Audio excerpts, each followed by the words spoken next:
No tenía temor de tomar decisiones capaces de derrumbarlo todo. En la sala judicial, su gesto relajado y una sonrisa persistente transmitían la idea de que nada podía quebrarlo. Sin embargo, detrás de esa fachada había una presión interna constante, una inquietud que crecía en silencio y que terminaría empujándolo hacia un desenlace que pocos imaginaron. Aaron Hernández fue, durante años, uno de los rostros jóvenes más prometedores del fútbol americano profesional en Estados Unidos. Su ascenso fue veloz, casi vertiginoso, y estuvo acompañado de contratos millonarios, reconocimiento público y la admiración de aficionados que lo veían como un atleta destinado a dejar huella. Desde sus primeros pasos en el máximo nivel, Hernández mostró una combinación poco común de fuerza, agilidad y determinación. Integrar la plantilla de los New England Patriots, una de las organizaciones más exitosas de la liga, lo colocó en una vitrina global. En el terreno de juego, su desempeño era consistente y decisivo. Fuera de él, su imagen pública parecía la de un joven que había superado obstáculos y ahora disfrutaba de los frutos del esfuerzo. Para muchos, representaba el sueño americano llevado a su máxima expresión. Pero esa narrativa brillante ocultaba un trasfondo mucho más complejo. Lejos de los estadios y las cámaras, Hernández lidiaba con tensiones profundas, relacionadas con su pasado, su entorno y las personas que eligió mantener cerca. Aunque había alcanzado una vida de privilegios, nunca terminó de desprenderse del barrio en el que creció ni de los vínculos forjados allí.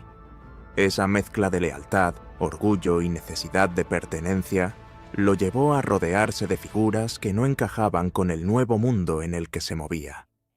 Con el paso del tiempo, quienes lo conocían de cerca comenzaron a notar cambios en su comportamiento. Comentaban que se mostraba desconfiado, siempre atento a posibles comentarios a sus espaldas, convencido de que otros podían estar faltándole el respeto o buscando perjudicarlo. Esa sensación de amenaza permanente parecía acompañarlo a todas partes, incluso en los momentos de mayor éxito profesional. La fama no trajo tranquilidad. Por el contrario, amplificó sus inseguridades. Esa tensión acumulada alcanzó un punto crítico a mediados del año 2013. Las autoridades sostuvieron más tarde que un conflicto personal fue el detonante de una cadena de decisiones que cambiarían su vida para siempre. En el centro de ese episodio apareció Odin Lloyd, un jugador de fútbol semiprofesional que mantenía una relación sentimental con la hermana de la prometida de Hernández. Ambos se conocían y habían compartido tiempo juntos, pocos días antes de los hechos que estremecerían a la comunidad. Según la versión presentada por los investigadores, durante una salida nocturna, algo ocurrió que alteró profundamente a Hernández. Él habría interpretado gestos o comentarios como una falta de respeto delante de terceros, algo que, en su escala de valores, no estaba dispuesto a tolerar. Ese sentimiento de agravio, sumado a su carácter impulsivo y a la paranoia que lo acompañaba, habría sido suficiente para empujarlo a una decisión irreversible. En la madrugada de un día de junio, Lloyd se subió a un vehículo junto a Hernández y dos acompañantes. Las cámaras de seguridad, instaladas en la residencia del jugador, captaron al grupo saliendo del lugar.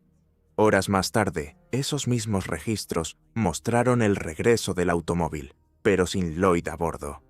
Poco después, una persona que transitaba por una zona cercana hizo un hallazgo que encendió las alarmas.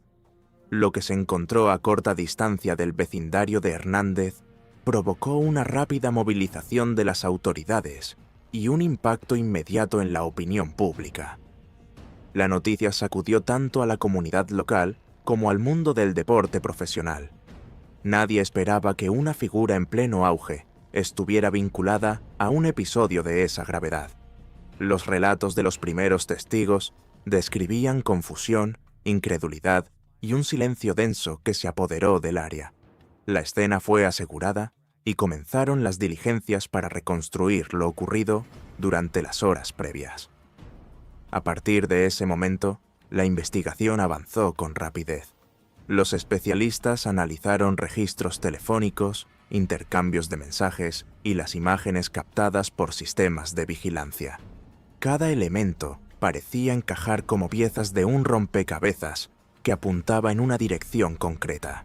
Los contactos entre Hernández y Lloyd, así como los movimientos del vehículo, fueron reconstruidos minuto a minuto, fortaleciendo la hipótesis de que el aleta ocupaba un rol central en lo sucedido.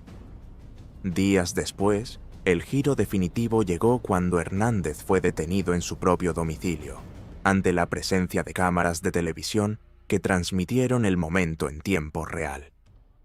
La imagen del deportista esposado contrastó brutalmente con la del ídolo que, poco tiempo atrás, celebraba anotaciones frente a miles de aficionados.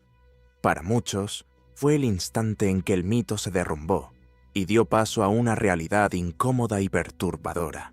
En su primera comparecencia ante el tribunal, Hernández mostró una actitud que desconcertó a la audiencia. Se reclinó en su asiento, sonrió y mantuvo un lenguaje corporal que transmitía seguridad, como si la situación no lograra afectarlo. Esa postura alimentó debates y especulaciones. Algunos lo interpretaron como arrogancia, otros como una estrategia para ocultar lo que realmente sentía. Sin embargo, las versiones de personas cercanas a él ofrecieron una lectura distinta. Según relataron después, Hernández estaba profundamente asustado por la posibilidad de pasar el resto de su existencia privado de libertad. Habría confesado a su círculo íntimo que la idea de vivir entre muros y rejas le resultaba insoportable. Esa contradicción entre la imagen pública y el estado emocional real marcó todo el proceso judicial.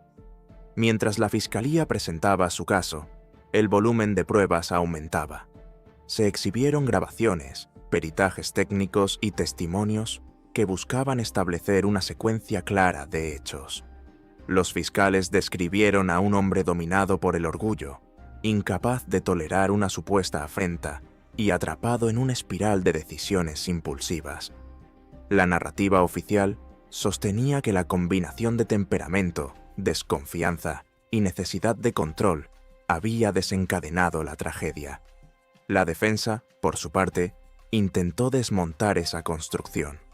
Los abogados cuestionaron la interpretación de la evidencia y señalaron que la exposición mediática había influido en la percepción del público. Presentaron a Hernández como un atleta dedicado, comprometido con su familia y especialmente con su hija pequeña. Buscaron humanizarlo, mostrando una faceta distante del retrato sombrío elaborado por la acusación. Durante las semanas que duró el juicio, Hernández mantuvo su actitud aparentemente imperturbable. No obstante, observadores atentos notaron momentos fugaces en los que la tensión se filtraba en su expresión. Miradas perdidas, silencios prolongados y gestos mínimos revelaban que, detrás de la sonrisa, el peso de la situación comenzaba a hacerse sentir. Cada jornada en la sala judicial lo acercaba un paso más a un veredicto que definiría su destino. La expectación creció conforme se acercaba la deliberación final. Para la opinión pública, el caso ya había trascendido el ámbito deportivo y se había convertido en un fenómeno social. Era la historia de una caída estrepitosa, de cómo una figura admirada podía verse arrastrada por decisiones personales y conflictos no resueltos. El desenlace aún no estaba escrito, pero la tensión era palpable. La espera terminó con un silencio espeso dentro de la sala judicial. Tras semanas de testimonios, análisis técnicos y alegatos finales, el jurado regresó para comunicar su decisión. La atención se concentró en cada gesto, en cada respiración contenida. Aaron Hernández, el joven que había pasado de promesa deportiva a figura central de un proceso penal de alcance nacional, escuchó de pie mientras se leía el veredicto. La determinación fue clara y contundente. A partir de ese momento, su vida tomó un rumbo irreversible. La resolución judicial estableció su responsabilidad penal en los hechos que habían estremecido a la comunidad. La sentencia fue severa, diseñada para cumplirse durante el resto de su existencia, sin posibilidad de regresar a la vida en libertad. Para muchos observadores, el contraste fue brutal.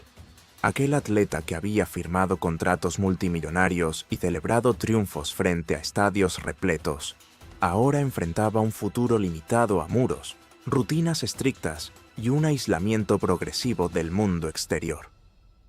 Durante la lectura de la condena, Hernández mantuvo una compostura que llamó la atención. Su rostro apenas se inmutó, como si hubiera ensayado ese instante una y otra vez. Sin embargo, quienes lo conocían afirmaron después que esa serenidad era solo una coraza. Por dentro, el impacto había sido devastador. La perspectiva de una vida entera bajo custodia estatal lo atormentaba desde mucho antes de que el juez pronunciara la última palabra. El traslado a un centro penitenciario marcó el inicio de una etapa completamente distinta. El ritmo de sus días cambió de manera radical. Atrás quedaron los entrenamientos de alto rendimiento, los viajes constantes y la atención mediática enfocada en su desempeño deportivo. En su lugar apareció una rutina rígida, con horarios fijos, espacios reducidos y una convivencia forzada con otros internos, muchos de ellos cargando historias igualmente complejas. Diversos informes posteriores describieron un deterioro progresivo en su estado emocional. Hernández pasó de mostrarse desafiante a evidenciar signos claros de angustia. Las personas que interactuaban con él en ese entorno señalaron que se volvió más reservado, menos comunicativo y, en ocasiones, profundamente reflexivo. El peso de las decisiones pasadas parecía caer sobre él con una intensidad que no había experimentado antes. En cartas y conversaciones registradas por sus abogados y allegados, Hernández expresó un arrepentimiento tardío. Hablaba de su hija, de la vida que no vería crecer y de las oportunidades que había desperdiciado. Ese contraste entre el hombre público, seguro y dominante, y el individuo privado, vulnerable y lleno de temores, se volvió cada vez más evidente. La fama, que alguna vez lo había protegido del anonimato, ahora no podía aliviar su sensación de encierro. Paralelamente, el caso continuó generando repercusiones fuera de los muros del penal. La familia de Odin Lloyd buscó mantener viva la memoria del joven, transformando su dolor en una lucha por justicia y conciencia pública. La madre de Lloyd, en particular, se convirtió en una voz constante, recordando que detrás de los titulares y las figuras famosas existía una pérdida irreparable. Su mensaje fue directo.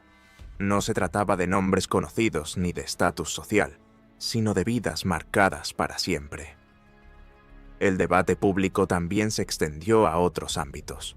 Analistas deportivos, psicólogos y especialistas en conducta comenzaron a examinar la historia de Hernández desde múltiples ángulos. Se habló de la presión extrema sobre los atletas profesionales, de la dificultad para adaptarse a la fama y de los conflictos no resueltos que pueden acompañar a quienes alcanzan el éxito demasiado rápido. Su caso se convirtió en un ejemplo recurrente de cómo el talento y la riqueza no garantizan estabilidad emocional. Con el paso de los meses, el aislamiento hizo mella. Hernández fue evaluado en varias ocasiones por profesionales de la salud mental. Los informes apuntaban a un cuadro complejo, marcado por ansiedad profunda, pensamientos recurrentes y una sensación persistente de desesperanza. Aquello que había confesado tiempo atrás, su incapacidad para imaginar una vida tras las rejas, comenzaba a materializarse de la forma más cruda. El desenlace llegó en la primavera de 2017. En una mañana aparentemente común dentro del centro penitenciario, Hernández fue hallado sin signos de conciencia en su celda. Las autoridades activaron los protocolos correspondientes y confirmaron poco después que había puesto fin a su existencia por decisión propia. La noticia recorrió el país con la misma velocidad que, años antes, habían circulado sus jugadas destacadas en el campo. Junto a él se encontraron varios escritos personales y una Biblia abierta, elementos que alimentaron nuevas preguntas y especulaciones. Las investigaciones oficiales concluyeron que no hubo intervención de terceros, pero el impacto emocional del hecho fue profundo. Para algunos, representó el cierre trágico de una historia anunciada. Para otros, abrió interrogantes sobre el sistema, la atención psicológica y la forma en que se manejan los casos de alto perfil. La familia de Hernández solicitó que se preservaran todas las evidencias relacionadas con ese episodio final. Buscaban respuestas, comprensión y quizás algún tipo de consuelo ante una pérdida que, aunque distinta, también los marcó de por vida. El debate público volvió a encenderse, esta vez enfocado en las condiciones de reclusión y en la salud mental de las personas privadas de libertad. En paralelo, la voz de la madre de Odin Lloyd resonó con fuerza renovada. Sus declaraciones no apuntaban al rencor, sino a la memoria y a la necesidad de que historias como esta sirvieran para evitar futuras tragedias. Recordó a su hijo como un joven lleno de proyectos y subrayó que ninguna fama, ningún contrato y ningún trofeo podían compensar la ausencia de un ser querido. La historia de Aaron Hernández quedó así grabada en la conciencia colectiva como una advertencia compleja. No es solo el relato de una caída desde la cima del deporte profesional, sino también el reflejo de conflictos internos no resueltos, de decisiones impulsivas y de un miedo profundo que nunca fue completamente enfrentado. Detrás de la sonrisa confiada que mostró ante las cámaras, existía un hombre atrapado entre su pasado y un presente que no supo manejar. Hoy, su caso sigue siendo analizado en documentales, debates y espacios informativos. Se habla de responsabilidad individual, pero también de contextos, de apoyo emocional y de la necesidad de atender las señales de alarma antes de que sea demasiado tarde. La narrativa que alguna vez lo presentó como invencible terminó revelando a una persona frágil, superada por sus propios temores. Esta historia nos recuerda que el éxito exterior puede ocultar tormentas internas y que las consecuencias de ciertas decisiones no siempre se comprenden hasta que ya no hay marcha atrás. Si este relato te hizo reflexionar, te invitamos a dejar tu opinión en los comentarios, apoyar este contenido con un like y suscribirte para seguir explorando más historias reales que demuestran que nada es exactamente lo que parece.